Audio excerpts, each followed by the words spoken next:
कराची में इश्तिआल अंगेजी और डंपर जलाने के केस में पुलिस ने महाजर कौमी मूवमेंट के चेयरमैन पर कारकुनान को उकसाने का इल्जाम लगा दिया। तफ्तीशी अफसर ने ऑडियो सबूत का दावा कर दिया।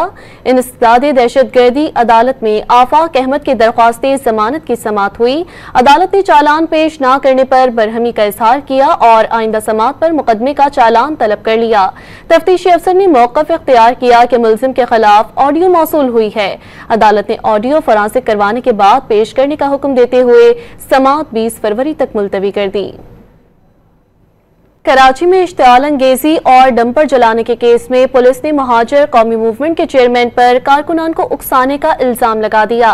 तफ्तीशी अफसर ने ऑडियो सबूत का दावा कर दिया। इंसदादे दहशतगर्दी अदालत में आफाक अहमद की दरख्वास्त जमानत की समाअत हुई। अदालत ने चालान पेश न करने पर बरहमी का इजहार किया और आइंदा समाअत पर मुकदमे का चालान तलब कर लिया। तफ्तीशी अफसर ने मौक़िफ़ इख्तियार किया कि मुल्जिम के खिलाफ ऑडियो मौसूल हुई है। अदालत ने ऑडियो फरासिक करवाने के बाद पेश करने का हुक्म देते हुए समाअत 20 फरवरी तक मुलतवी कर दी।